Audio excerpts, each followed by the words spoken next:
before I get too deep into anything, putting this thing together, I want to go over the reasons why I picked Full Metal Stunts. Now, I was torn between Impact Tech and the Crazy Iron, but Crazy Iron was way too expensive. I want to say their shipping was almost 200 bucks. Impact Tech seems pretty cool. Not gonna lie, they seem okay. Full Metal Stunts customer service is what got me. I sent them out a bunch of questions. They got back to me quickly. I want to say they were going to offer a discount for me being a veteran. And they had a lot of benefits on their customer service end that were just simply amazing. Now, another thing that gets me here is the way they wrap these things. They're wrapped very well. There's going to be no damage to these things whatsoever. This is the sub cage here. Parts, the bars, and the threaded stock that connects the two. This is the box with all the stuff that was in it. I mean, these things were just simply packed amazing. I got another short video I have on my channel on how these were wrapped when I got them, but customer service was amazing. Their stickers are pretty badass too. Now, there are no instructions with this kit. Now, I do not think for the 7 any of it was labeled this way, but for the 10, this is labeled your different parts. These will be the pucks for the cage. It feels like the pucks for the sub cage are actually in here. I'll get it all opened up. I'll get some more shots of all that here laid out in a second. All right, this is what comes with the sub cage. You have the cage, of course, great quality.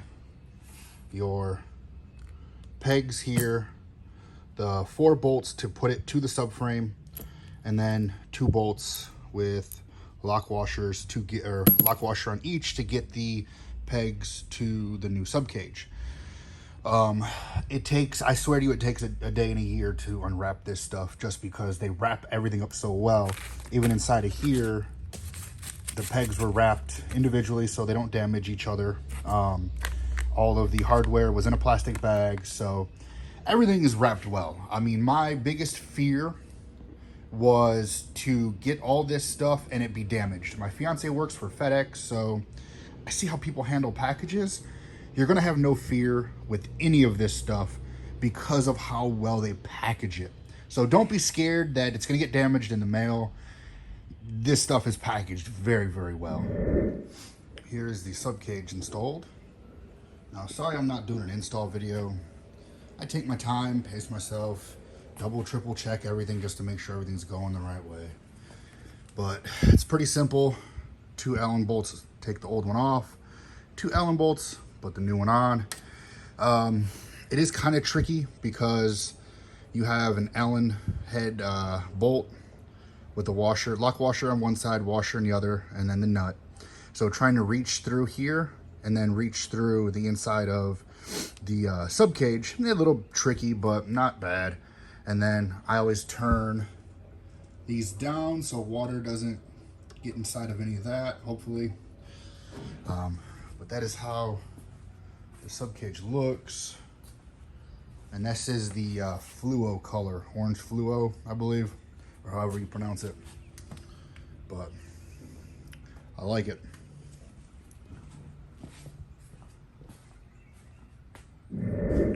All right, Full Metal Stunts crash cage is completed. See how good of a picture I can get. The sun and everything, it's very hard to tell. Camera doesn't always pick everything up very well.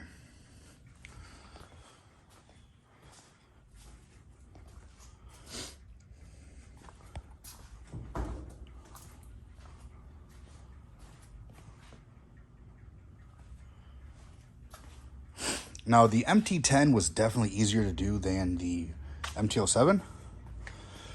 So basically, the rod goes through where the swing arm pivot point is I believe that's what that is.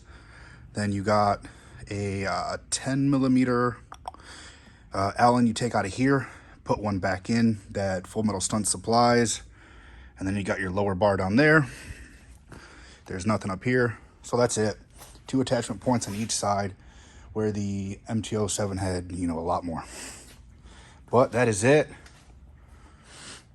Just for reference, you see where the blinkers are, how far it stands out, or how far it sticks out from where the blinkers are. There's the rear. I'll try my best to eyeball this.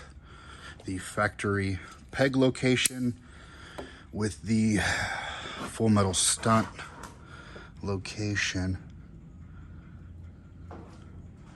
Yeah, this is the wrong side. No, it's the right side, but pretty close it looks like. Not too major of a difference. I guess I'm just gonna eyeball it, give you an idea. That way you know if your passenger is gonna be comfortable or not. But I'm pretty sure that's about where it should be.